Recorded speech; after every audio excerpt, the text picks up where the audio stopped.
Los guatemaltecos salieron de compras este domingo 20 de diciembre. Así se observaron los comercios en los alrededores de la 19 calle de la zona 3 de la ciudad capital. Nuestras cámaras recorrieron diferentes puntos este fin de semana. Vea usted la cantidad de vehículos.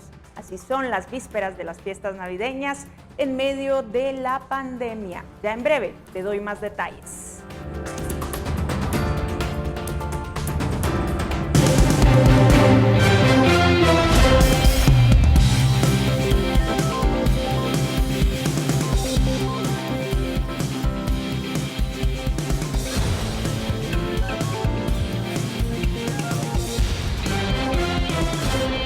Buenas noches, bienvenidos a la edición dominical de Noticiero Guatevisión de este 20 de diciembre. Como decíamos, un fin de semana con ambiente navideño. Nos da mucho gusto acompañarle con las noticias del fin de semana. Ticalia Parada está a cargo de la interpretación de lengua de señas. Soy Alejandra Álvarez y así que vamos rápidamente a las noticias. Y lo hacemos precisamente contándole que este fin de semana circularon más vehículos en la ciudad capital, pero la mayoría de las áreas congestionadas estaban cercanas a un centro comercial o supermercado, pues muchos aprovecharon estos días para hacer sus compras navideñas. Falta muy poco para la Navidad y el fin de semana previo se vivieron días de congestionamiento en varias áreas de la ciudad capital. Las arterias principales desde tempranas horas de la mañana de este sábado mostraban largas filas de automóviles, sobre todo en la calzada Roosevelt, Boulevard Liberación, Zona 10 y Periférico. ¿Pero qué tienen todas estas arterias en común?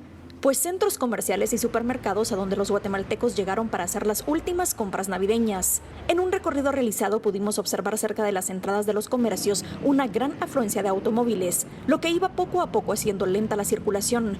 Pero esto no solo será el fin de semana. La ciudad se convierte en el punto de encuentro donde se realizan más de 65% de las actividades económicas propias de la Navidad y el Año Nuevo.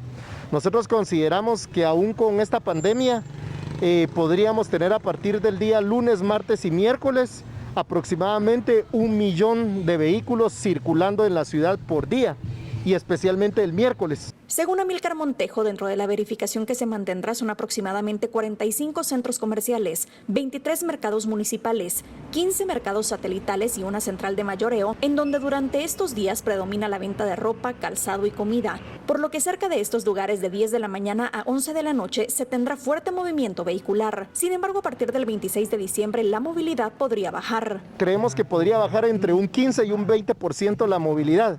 Y en este momento, por ejemplo, antes de la semana más dura, estamos circulando cerca de 800,000 a 850,000 vehículos en la ciudad capital. Para Noticiero Guatevisión, Paula Osaeta y María José Bonilla.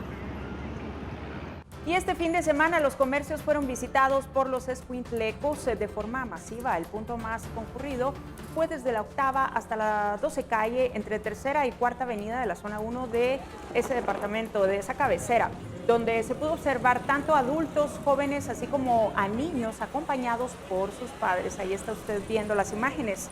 La cercanía de la Navidad y siendo este el fin de semana próximo a esta festividad provocó la visita a los negocios, unos para comprar ropa y que por tradición es estrenada la noche del 24 de diciembre y otros en cambio compraban los regalos para entregar ese mismo día. El caos vial se hizo presente ya que las personas utilizaron no solo el transporte urbano para movilizarse, otros prefirieron viajar en motocicletas o vehículos que saturaron más estas zonas. Los centros comerciales tampoco fueron la excepción, pues tuvieron mucha concurrencia de personas que llegaban a comprar. En el recorrido realizado por Guatevisión fue evidente que algunas personas se descuidaron el uso correcto de la mascarilla y el distanciamiento social fue el que menos se cumplió.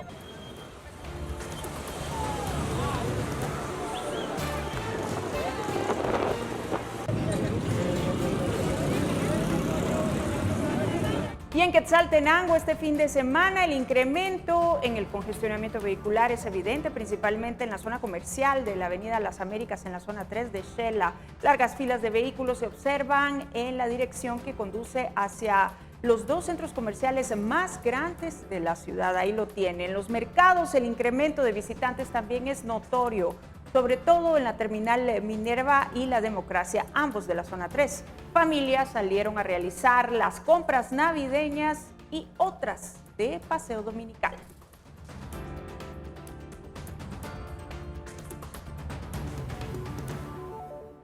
Enormes aglomeraciones se observaron en Chichicastenango, Quiché. También las personas aprovecharon el fin de semana para hacer sus compras de Navidad y abarrotaron el mercado central del municipio. Además, las actividades coincidieron como cada año con la feria titular, la cual fue suspendida inicialmente por las autoridades municipales, pero posteriormente dieron marcha atrás y autorizaron la colocación de varias ventas de la feria, y muchas organizaciones extendieron sus actividades fuera de los protocolos de seguridad por el COVID-19. Las calles estaban abarrotadas y muchas personas sin portar mascarilla, sin ningún distanciamiento para evitar más contagios.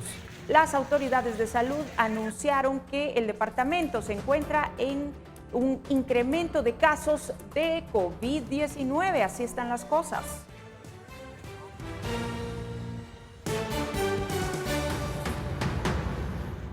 Y les cuento que el Ministerio de Cultura y Deportes estaría inaugurando la primera feria navideña que realiza con comida, juegos mecánicos este sábado en el Parque Eric Barrondo. Sin embargo, han decidido posponer la fecha según los vendedores que participan. La feria no abrió las puertas a sus visitantes porque la rueda de Chicago no contaba con seguro para cubrir cualquier tipo de emergencia, lo que obligó a todos los vendedores a cerrar sus negocios, y será posiblemente hasta el lunes que se los entreguen, por lo que la feria podría abrir el lunes o el martes. Se podrá visitar hasta el domingo 3 de enero.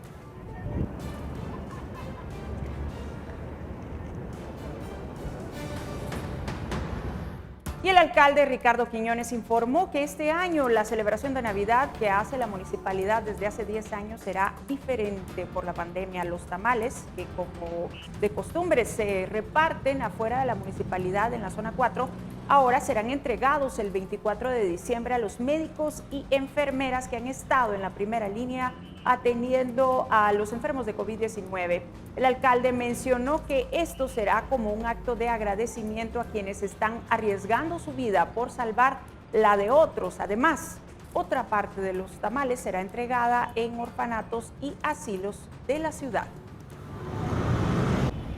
No vamos a hacer una actividad frente a la municipalidad como se ha acostumbrado, por el distanciamiento, por los protocolos y esencialmente por cuidar a las personas, pero sí vamos a entregar los tamales y vamos a hacerlo de manera personal. Vamos a convocar voluntarios. De hecho, ya tenemos un listado de voluntarios que van a llegar. Van a ser más de 3,000 tamales, los cuales se van a ir a entregar a los hospitales donde tenemos personal médico de turno, y es más que una entrega, es un gesto de agradecimiento para quienes han estado en la primera línea combatiendo el contagio, combatiendo todo esto y aliviando el dolor de muchas familias. Y el gobierno británico decidió reconfinar Londres y el sureste de Inglaterra a partir de hoy, dando un duro golpe a los reencuentros navideños para intentar frenar una subida de contagios atribuida a una nueva cepa del coronavirus. El primer ministro británico dio el anuncio en una rueda de prensa. Los habitantes de esta región quedarán sujetos a un nuevo nivel de alerta, el cuarto y más elevado. Tendrán que quedarse en casa y los comercios considerados como no esenciales no podrán abrir. Todos los desplazamientos fuera de esa zona, ya sean dentro del territorio nacional o para ir al extranjero, estarán prohibidos. Bueno, y también les cuento que Países Bajos, Bélgica e Italia decidieron el domingo prohibir los vuelos con el Reino Unido después que ese país detectara una nueva variante del coronavirus que le ha obligado a confinar a más de 20 millones de personas, mientras que Alemania estudia seriamente suspender los vuelos provenientes del Reino Unido y Sudáfrica tras el descubrimiento, indicó hoy a AFP una fuente gubernamental. El primero en reaccionar fue el gobierno de Países Bajos, que optó por prohibir el tráfico aéreo de pasajeros con el Reino Unido de forma inmediata durante al menos 10 días. Siguiendo una recomendación de las autoridades sanitarias en esa región del mundo. Y la prohibición no incluye el transporte de mercancías ni la movilidad de personal sanitario, y se mantienen abiertos los puertos como se ha informado, así también el transporte ferroviario, por lo que aún es posible viajar en coche, tren y barco.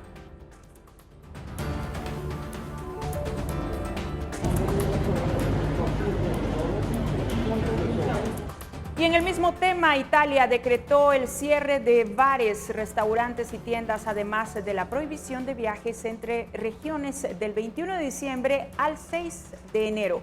La batalla contra el COVID-19 no solo ha entregado una vacuna a una velocidad récord, sino también un aumento en la demanda de los miles de millones de jeringas necesarias para administrarla.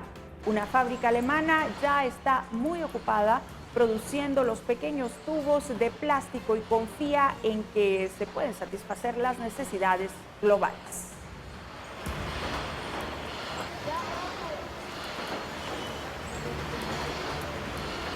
Bien, y India supera los 10 millones de contagios por COVID-19 tras registrar 25,000 nuevos infectados en las últimas 24 horas. Ese país se convierte en el segundo con más casos de coronavirus en el mundo, por detrás de Estados Unidos.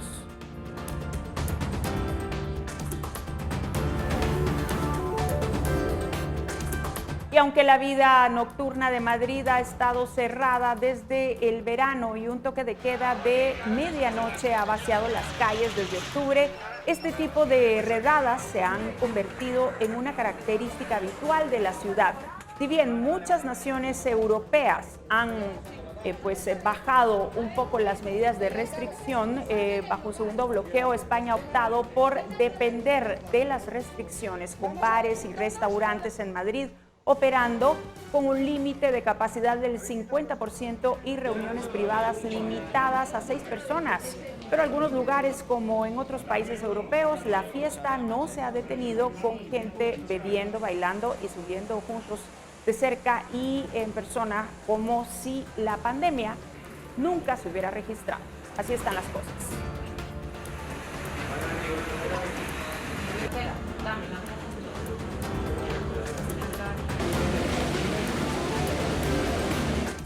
Bien, y vamos a conocer ahora la actualización de casos de COVID-19 en el país. Les cuento que el Ministerio de Salud Pública reportó este domingo otros 167 casos nuevos de coronavirus, para hacer un total acumulado de 132.765 desde que inició la pandemia. Y es que en las últimas horas se confirma la muerte de 32 pacientes más, con lo que la cifra en todo el país es de 4.656 decesos. La cantidad de casos recuperados estimados es de 120.994. Finalmente, los casos activos estimados son de 7.115 y se efectuaron 1.543 pruebas en las últimas horas para detectar posibles contagios de la COVID-19. Esta actualización, como ustedes saben, corresponde al 19 de diciembre de las 0 a las 23:59 horas.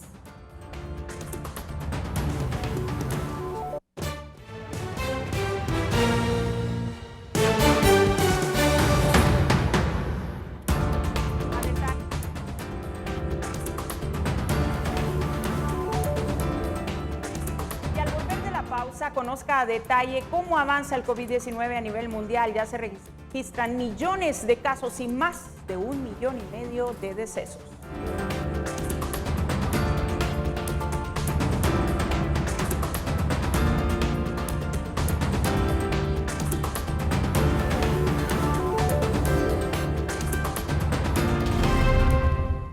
Ya estamos de regreso. La semana pasada le presentamos los datos de la distribución de vacunas contra el coronavirus en el mundo. Hoy, que estamos a tan solo 2 semanas de terminar el 2020, vamos a hacer un repaso de cómo está el número de casos. Desde que inició el brote en China se han registrado casi 74 millones de contagios en el mundo, aunque al día de hoy ya se reportan más de 76 millones y las muertes superan el 1.600.000 de personas. El número que da esperanza es el de las personas recuperadas, que supera los 41.7 millones. Pero hay más. Los países con mayor número de casos son los siguientes: Estados Unidos con 16.9 millones de contagios y arriba de 306,000 muertes.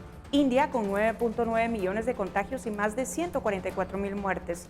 Brasil con 6.9 millones de casos y más de 183,000 muertes. Rusia con 2.68 millones de contagios y más de 47,000 muertes. Y aquí pueden ver que, por ejemplo, India supera a Brasil en el número de casos, pero el país sudamericano reporta más muertes. Queda entonces esperar a ver qué pasará después de las fiestas de fin de año y cómo inicia el 2021.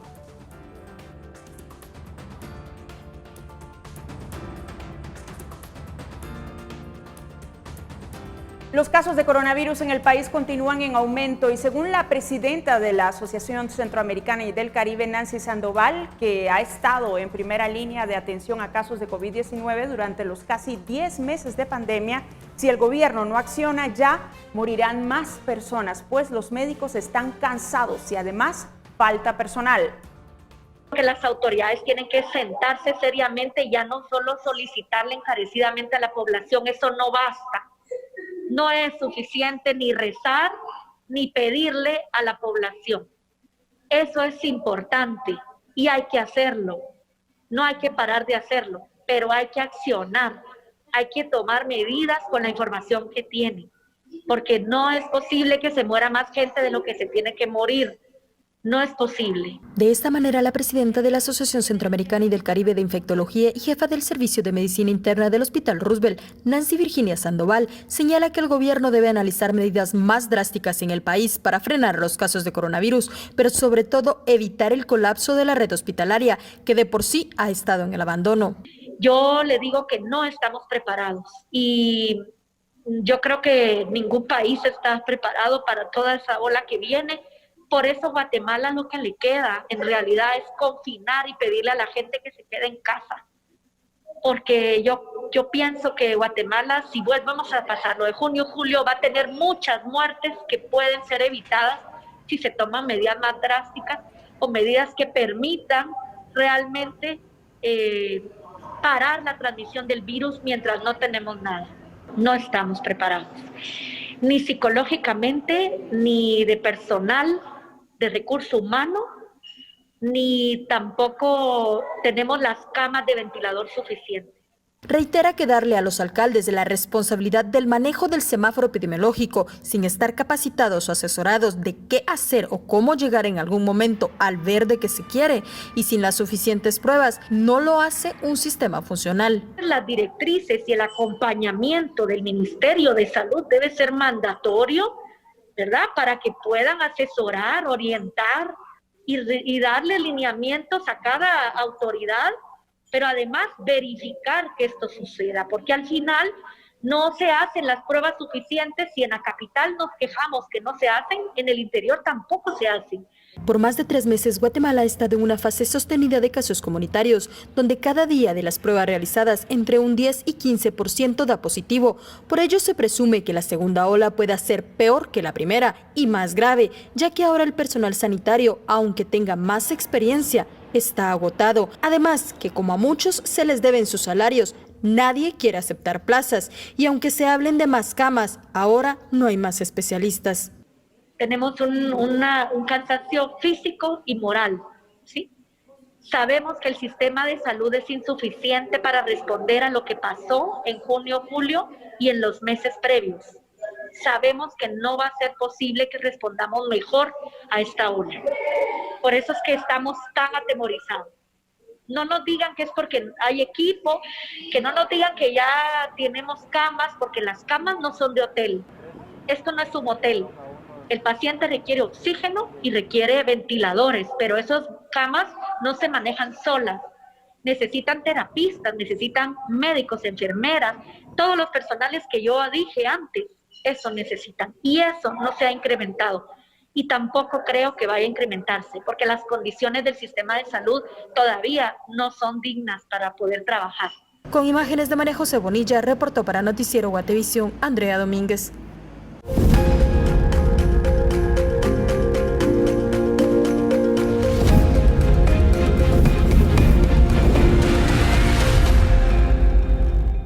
Mire, y cientos de familias agricultoras se vieron afectadas a nivel nacional con el paso de ETA y Iota. En el departamento de Zacapa se registraron pérdidas totales del cultivo de cebolla. Este es el reportaje. El sector agrícola se vio afectado por los efectos de ETA e IOTA en el país.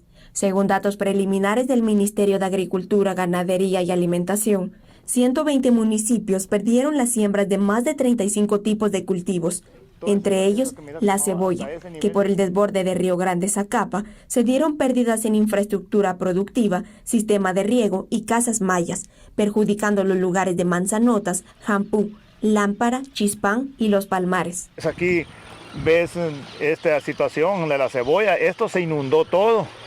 Este cuadro de cebolla fue inundado todito, de manera que no se miraba la cebolla. Y para la cebolla, para este cultivo, la metida de esa agua sucia es un caos, es una enfermedad grandísima que de hecho ven ustedes aquí ralo, todo este trecho aquí, porque ya se fue secando muchas matas secándose, conforme digamos el tiempo el fusarium pega, es un hongo que esa agua digamos le transmite, ¿va?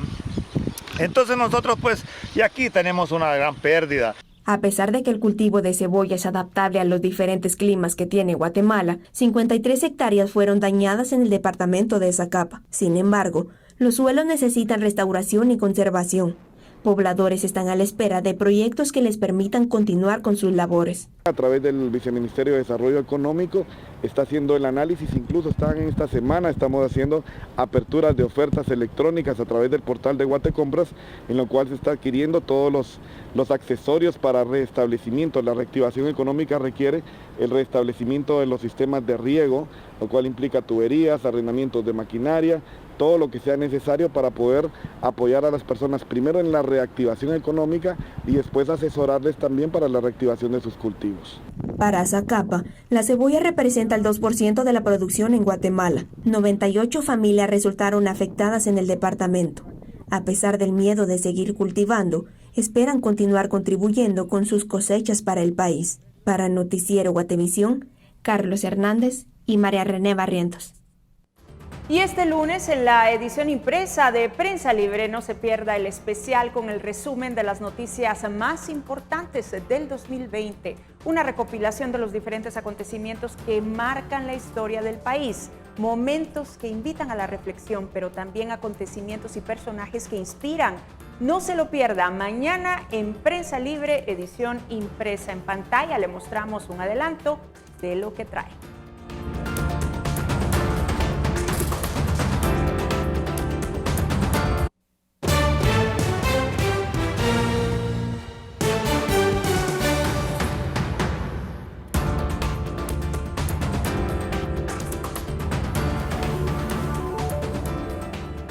Y cuando regresemos le tenemos preparada una entrevista con la jefa de servicios de Alertas, Alba Kenneth, quien nos habla sobre casos de menores desaparecidos en el país. Esté pendiente.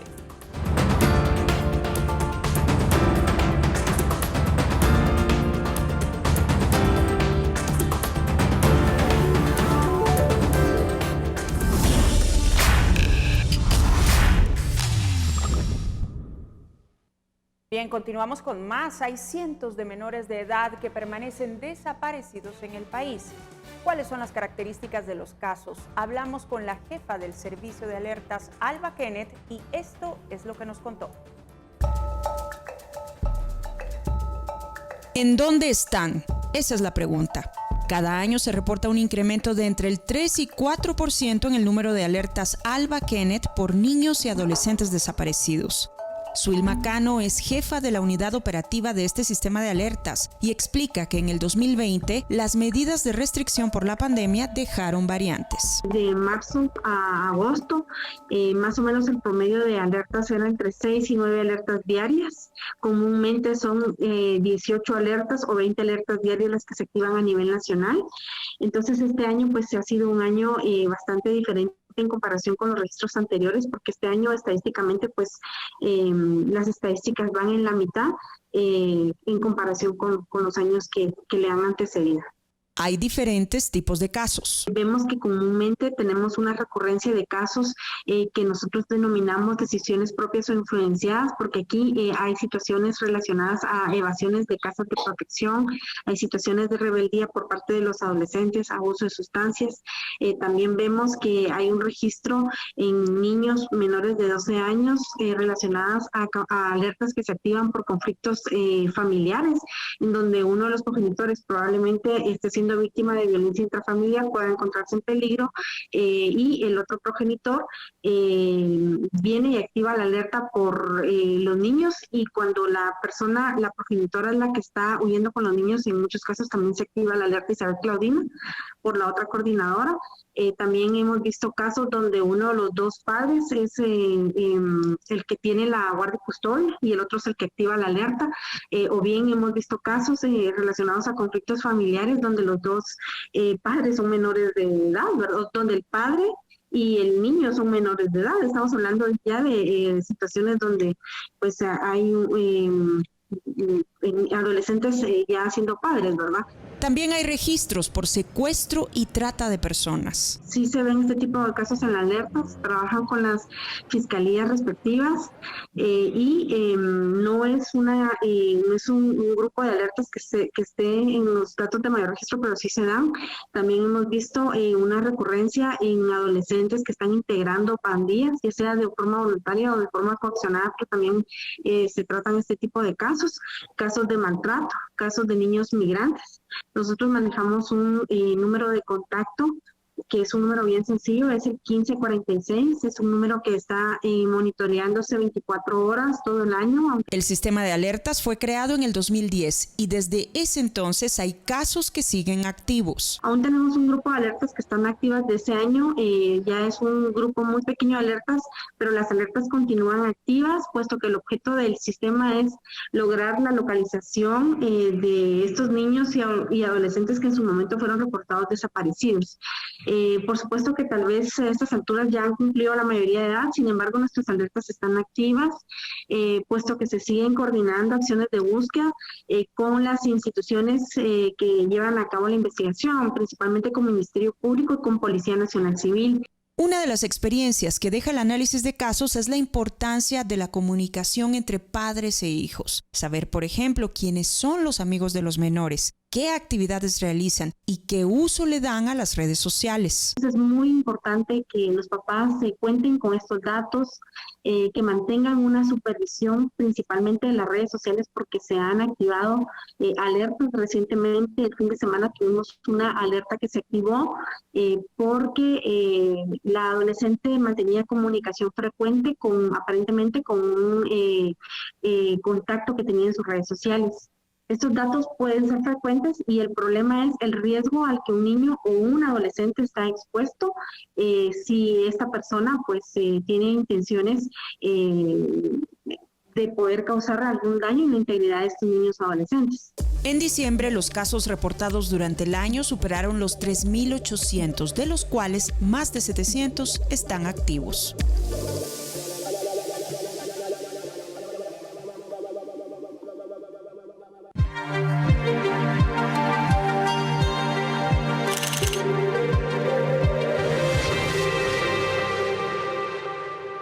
Hay proyectos que buscan mejorar e impactar las condiciones de vida de las personas. En el Ente de Domingo le presentamos uno de ellos. A sus 20 años, Carlos Osuna es un guatemalteco que creó un proyecto llamado Usher, unos guantes que con vibraciones por medio de sensibilidad y emociones permiten que personas con sordoceguera, discapacidad sensorial múltiple, intelectual, déficit de atención, entre otros, puedan tener una experiencia educativa para toda la vida. Si tú quieres hacer un 5 más 5, ¿verdad? Por ejemplo, lo que viene es van a ser 5 más 5 en el software, ¿verdad? Entonces el niño tiene los guantes puestos. Entonces tú lo que haces es sentir en la mano derecha, porque ahorita te estoy enseñando, te voy a dar la respuesta.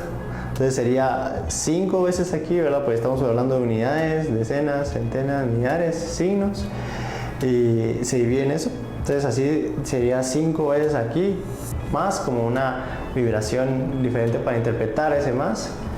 y 5, igual si fuera 10, pues ya no sería aquí, sino se correría por decenas, ¿verdad? Entonces sería 10, ahí tienes tú la respuesta. Este proyecto, creado hace 3 años, funciona por medio de una combinación inalámbrica, donde se necesita un smartphone y conexión Wi-Fi, y así poder interpretar el lenguaje y las matemáticas por medio de un pizarrón virtual y guantes. El alumno y el maestro tienen una comunicación a distancia. La idea es que un profesor, ¿verdad?, ya no tenga que dedicarse exclusivamente a una sola persona o una persona presencial para enseñarle matemáticas, ¿verdad?, sino que a través de este sistema podemos generar una operación matemática,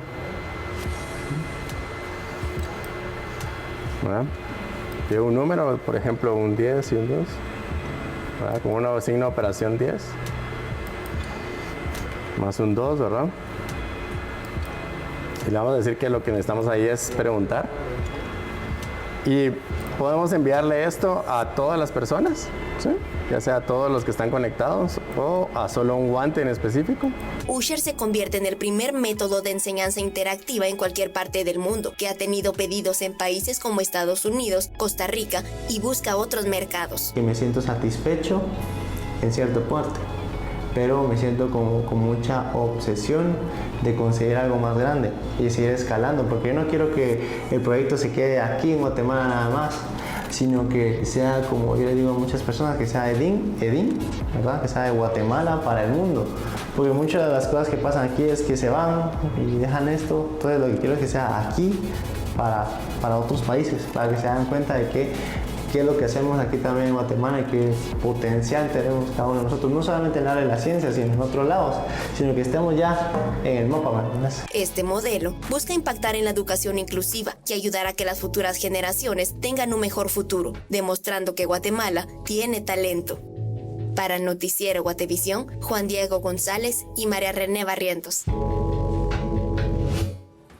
¿Cómo estarán las temperaturas durante las próximas horas? Pamela Valdés nos cuenta. Buenas noches, Pamela.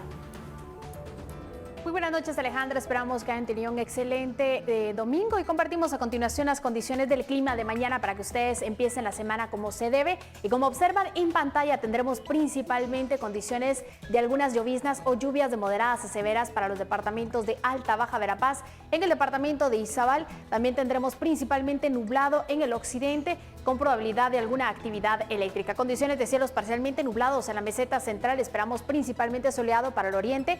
Los departamentos ubicados en la costa sur y pocas nubes estarán reportando para el departamento de Petén en la mayor parte del periodo. Y les compartimos a continuación las condiciones en los próximos días, específicamente en la ciudad capital. Esperamos condiciones para el lunes, martes y miércoles, condiciones de cielos parcialmente nublados y las temperaturas máximas estarán registrando entre los 24 y 25 grados centígrados. Y por último les compartimos la salida del sol y lo esperamos mañana a las 6:23 de la mañana y se ocultará a las 5:39 de la tarde. Ha seguido con la información del clima. Regreso contigo, Alejandra.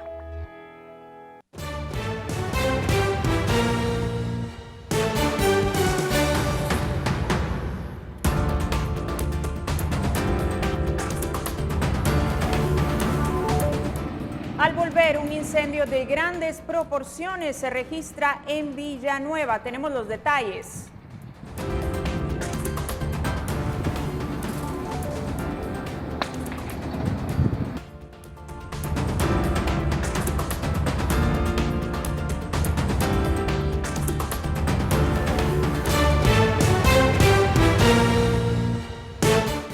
Ya estamos de regreso, gracias por su sintonía. La Municipalidad de Guatemala inauguró este fin de semana el Skate Park Zona 5, que es un lugar en donde jóvenes van a poder practicar deportes extremos en un espacio público que fue recuperado y revitalizado.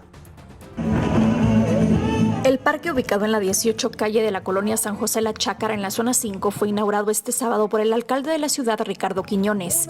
El espacio, que fue trabajado por la municipalidad y la cooperación alemana, fue entregado a los vecinos para que pueda ser utilizado por niños y jóvenes que se dedican a practicar el skate. Es para skaters, para patinadores, para usuarios también de las bicicletas BMX, deportes extremos, patinaje extremo. Bueno, esto lo que hace es que incorpora dentro de Ciudad de Guatemala un segundo parque de este tipo. La diferencia es que este ya cabe en la categoría de expertos y también se puede utilizar para deportes federados. Este parque se convierte en el de mayor dimensión y la municipalidad ya está construyendo otro parecido a este en el Parque Los Pinos en la zona 7 capitalina y construirán otro en el Parque San Antonio en la zona 6. Estos se suman al primero que fue inaugurado en el hipódromo en la zona 2. A través de un parque de este tipo vamos a lograr no solo fomentar el deporte en la juventud, sino que también orientar a una juventud que desea tener este tipo de experiencias y especialmente involucrarse en un deporte que llama, que atrae a los jóvenes, y de eso se trata. El costo de este parque y los dos que están construyendo es de 450,000 quetzales. Y al ser ya parques de skate profesionales y de alto nivel, esperan poder llevar a cabo competencias internacionales de esta rama en el país.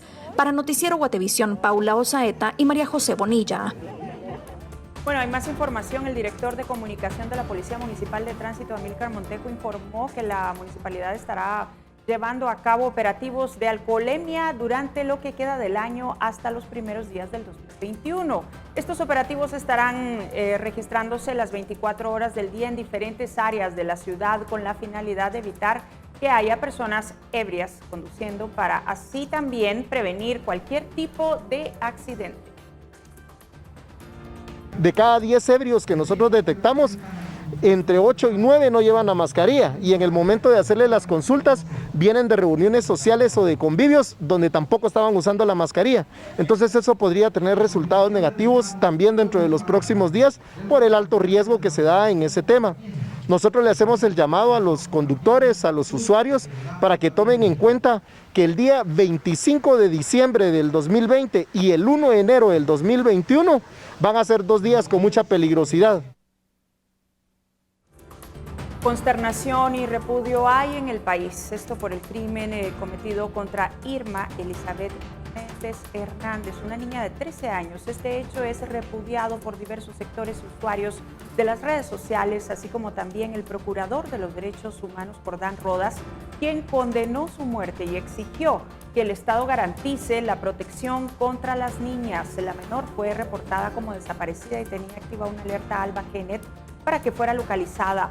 Los medios locales informaron que la menor pues fue enviada el pasado 18 de diciembre a la tienda y nunca regresó. Este 19 de diciembre fue encontrado en el barrio La Estación de Santa Lucía, Cotzumalguapa, Escuintla, en el mismo municipio en donde desapareció, en una zona boscosa y en un camino comunal sin asfalto. El reporte policial señala que a simple vista se observa un golpe en el lado izquierdo de la cabeza.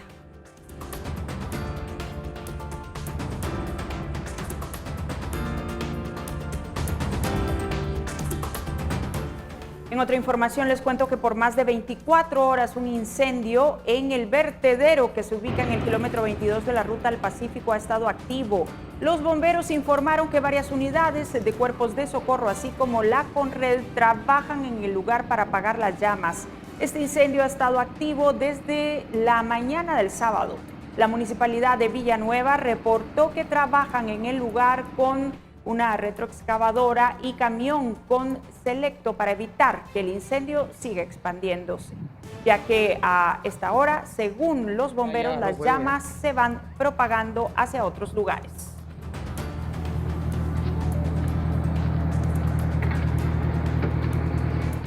Y después de más de 60 años en Guatemala, la empresa Rayovac trasladará sus operaciones a Brasil. Trabajadores se enteraron del cierre a través de un cartel de vinil colocado en la puerta de ingreso el viernes 18 de diciembre.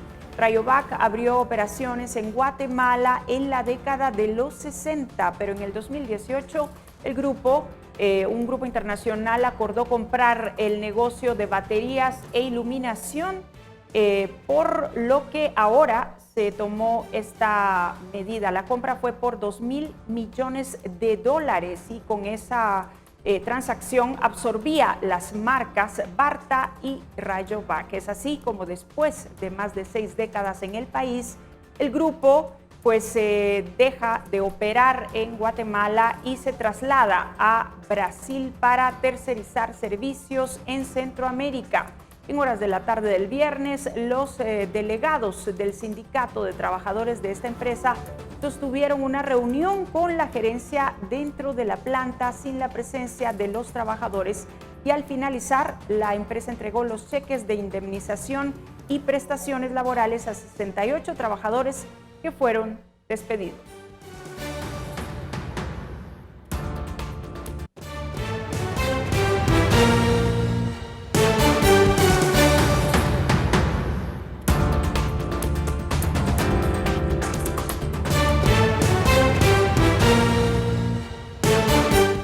Bien, como ustedes saben, esta temporada es de bajas temperaturas. Según el último informe de la Conred, hay 47 albergues habilitados para atender a las personas que buscan refugio.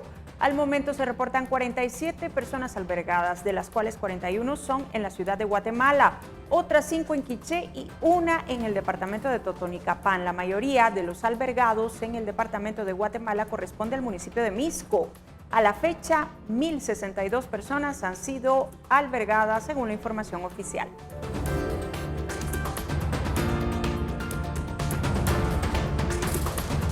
Y este fin de semana también se dio a conocer que el Ministerio de Salud Pública amplió el tiempo de presentación de prueba antígeno para ingresar a Guatemala vía aérea y terrestre. Los viajeros que ingresan al país deben presentar pruebas de antígeno o PCR realizadas hasta con 96 horas de anticipación.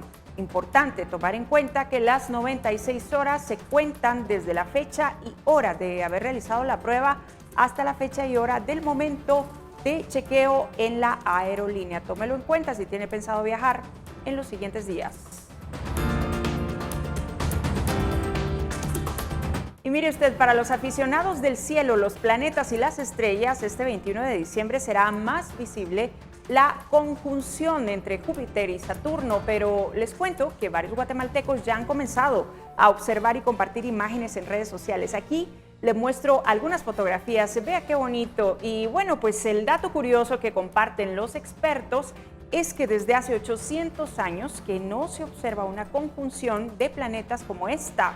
Y es precisamente mañana, lunes 21 de diciembre, que más se podrá observar este acercamiento extremo. La mejor hora será entre las 6 de la tarde y las 7:30 de la noche. Se ha informado también que quienes cuenten con telescopio podrán incluso ver los anillos de Saturno y los satélites de Júpiter en el mismo campo visual. ¿Qué le parece? Una bonita oportunidad para ver al cielo el día de mañana.